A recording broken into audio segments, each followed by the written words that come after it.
Desk report, channel 24। Srabanti, ওই বাচ্চাকে ওর আসল মার কাছে ফিরিয়ে দিন আর বন্দি করুন ওই মিথ্যেবাদিনীকে। বিশ্বাস ও ভালোবাসা কখনো হারে না, আপনিও হারবেন না। আপনার স্থাপনা ও ফার্নিচারে ব্যবহার করুন নাহি এসএস পাইপ। নাহি এসএস পাইপ, টাইমলেস বিউটি। আরো একটা বিরতি, এবার ফিরে আসার পর দেখবেন কক্সবাজারের রোহিঙ্গা শরণার্থী শিবিরে ইন্দোনেশিয়া ও বাংলাদেশের পররাষ্ট্রমন্ত্রী শুনলেন নির্মম নির্যাতনের কথা।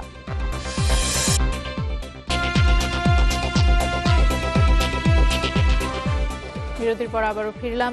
আপনারা দেখছেন নিউজ 24। আইনি, সাংবিধানিক এবং অর্থনৈতিক প্রতিষ্ঠানগুলোর দক্ষতা, জবাবদিহিতা বাড়ানো না গেলে সুশাসনের ঘাটতি থেকেই যাবে।